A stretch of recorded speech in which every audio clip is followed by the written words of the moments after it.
नमस्कार सखींनो, वटपौर्णिमा प्रत्येक सुवासिनींसाठी अत्यंत महत्त्वाचा आणि पवित्र सण असतो. आपल्या पतीला उदंड आयुष्य लाभावे आणि प्रत्येक जन्मी हाच जोडीदार मिळावा म्हणून अतिशय श्रद्धेने वडाच्या झाडाची आपण पूजा करतो. 7 जन्माची सोबत मागण्याचा हा दिवस. पण सखींनो, अनेकदा नकळत किंवा घाई गडबडीत आपल्याकडून पूजेदरम्यान अशा काही चुका होतात ज्यामुळे आपल्या पूजेचे पूर्ण फळ आपल्याला मिळतच नाहीत. शास्त्रामध्ये आणि पुराणात वटपौर्णिमेच्या पूजेचे काही कडक नियम सांगितले आहेत. आजच्या या व्हिडिओमध्ये आपण अशा 10 गंभीर चुकांविषयी जाणून घेणार आहोत ज्या वटपौर्णिमेला चुकूनही करू नयेत. व्हिडिओ शेवटपर्यंत नक्की पहा, कारण शेवटची चूक तर 90% महिला नकळत करतात. चला सुरुवात करूया. आणि हा व्हिडिओ एकही मिनिट किंवा एकही सेकंद न स्किप करता बघितला तरच तुम्हाला ह्याचे पूर्ण फळ मिळेल. आजकाल शहरांमध्ये म्हणजेच पहिली चूक आहे शहरात होती, वडाची फांदी तोडून घरात पूजा करतात. फांदी तोडून आणतात आणि त्यात घराची पूजा करतात. पण आजकाल शहरांमध्ये वडाचे झाड सहज मिळत नाहीत, म्हणून अनेक महिला बाजारातून वडाची फांदी विकत आणतात आणि घरात कुंडीत किंवा पाटावर ठेवून पूजा करतात. ह्याच्यात शास्त्र काय सांगते की वडाचे झाड हे दीर्घ आयुष्याचे आणि अखंडाचे प्रतीक आहे. त्यांची जिवंत फांदी तोडणे म्हणजेच एका जीवाला इजा पोहोचवणे होय. फांदी तोडल्याने पूजेचे पुण्य मिळत नाहीत, उलट दोष लागतो. तर ह्याची योग्य पद्धत काय आहे? नेहमी निसर्गात जाऊन जमिनीशी जोडलेल्या जिवंत वटवृक्षाचीच पूजा करावी. जमत नसेल तर सार्वजनिक ठिकाणी लावलेल्या वडाच्या झाडाजवळ जावावे. दुसरी चूक आहे वटवृक्षाला प्लास्टिकचा दोरा किंवा अशुद्ध सुती धागा गुंडाळणे.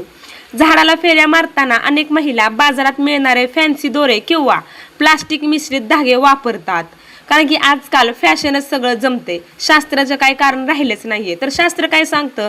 पूजेमध्ये केवळ आणि केवळ शुद्ध सुती धागा म्हणजे कच्चा सूत किंवा पांढरा दोरा ज्याला हळद कुंकू लावलेले असते तोच वापरावा. प्लास्टिकच्या धाग्याचे निसर्गाला आणि झाडाला हानी पोहोचते. तिसरी चूक आहे चुकीच्या दिशेने फेऱ्या मारणे. बऱ्याच बायकांना माहीत नसतं कोणत्या दिशेने फेऱ्या मारायच्या. घाई गडबडीत किंवा गर्दीत अनेक महिला उलट्या दिशेने म्हणजेच डावीकडून उजवीकडे फेऱ्या मारतात.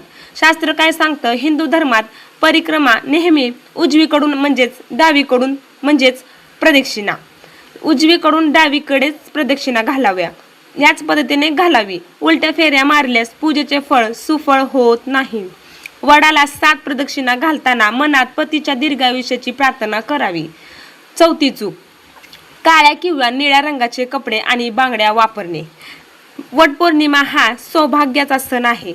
या दिवशी कपडे निवडताना अनेकदा फॅशन म्हणून गडद रंग निवडले जातात. तर शास्त्र काय सांगते? यावेळी पूजेच्या वेळी काळा, निळा किंवा पूर्ण पांढरा रंग वर्ज्य मानला गेला आहे. हे रंग नकारात्मकतेचे प्रतीक आहे. या दिवशी लाल, हिरवा, पिवळा किंवा नारिंगी यासारखे शुभ आणि सौभाग्याचे रंगच परिधान करावेत. बांगड्या सुद्धा हिरव्या किंवा लाल रंगाच्या असाव्यात. चूक 5वी उपवासाचे नियम न पाळणे आणि तामसी अन्न खाणे. काही महिला वटपौर्णिमेचा उपवास फक्त नावापुरता करतात आणि दुपारीच जड अन्न किंवा तळलेले पदार्थ खातात. तर वटपौर्णिमेला महिला निर्जला किंवा फलाहार करून उपवास करतात. या दिवशी घरात चुकूनही मांसाहार, कांदा, लसूण असे तामसी अन्न शिजवू नये आणि खाऊ नये. पर्ण सात्विक वातावरण खावावे. म्हणजेच कोणतेही असे तुम्ही जे मासे अंड्याला आपण जे पदार्थ वापरतो ते पदार्थ खायचे नाहीत. पूर्ण सात्विक वातावरणात असलेले पदार्थ खायचे. तर चूक 6वी सुवासिनींना वाण देणे किंवा नकार देणे. म्हणजेच वटपौर्णिमेला वाण ओटी भरणे देण्याची मोठी परंपरा आहे. काही महिला गर्दी टाळण्यासाठी किंवा आळसामुळे वाण देत नाहीत. तर या दिवशी घरी आलेल्या सुवासिनीला रिकाम्या हाताने पाठवू नये.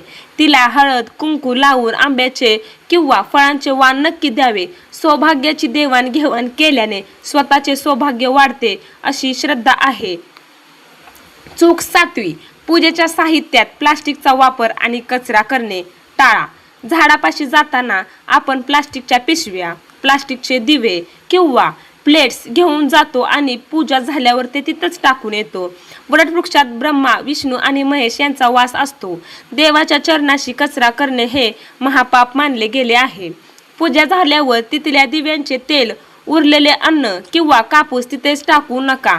परिसर स्वच्छ ठेवा. जे काही आपण नेलेल्या वस्तू आहेत त्या महागारी तुम्ही घरी आणा आणि नको असलेले टाकून द्या.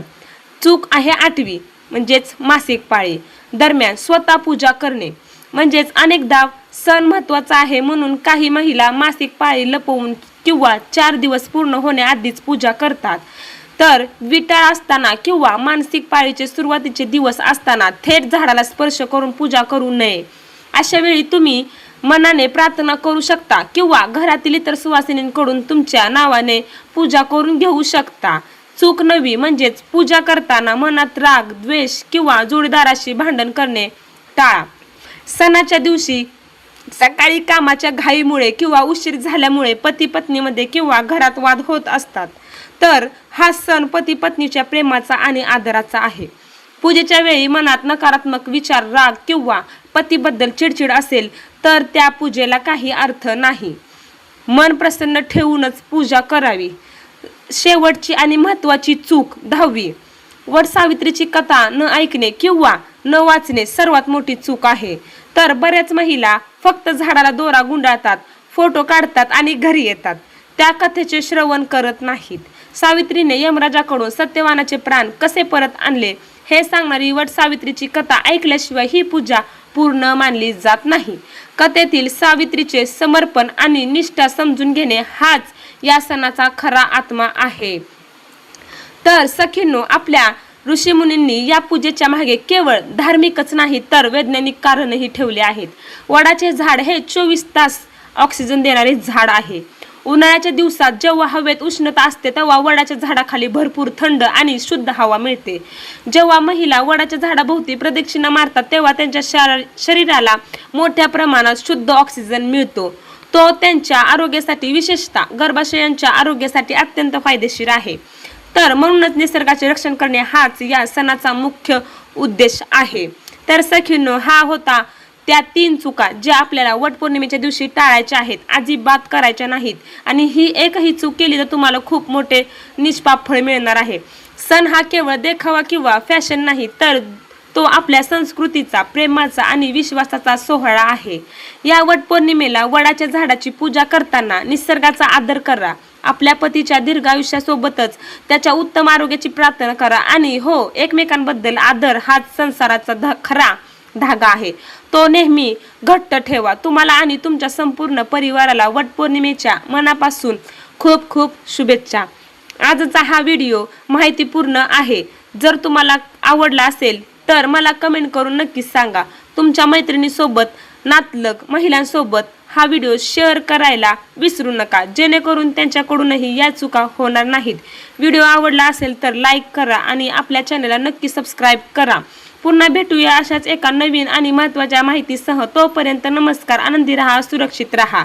जाता जाता कमेंट बॉक्समध्ये श्री स्वामी समर्थ कमेंट करून जावा.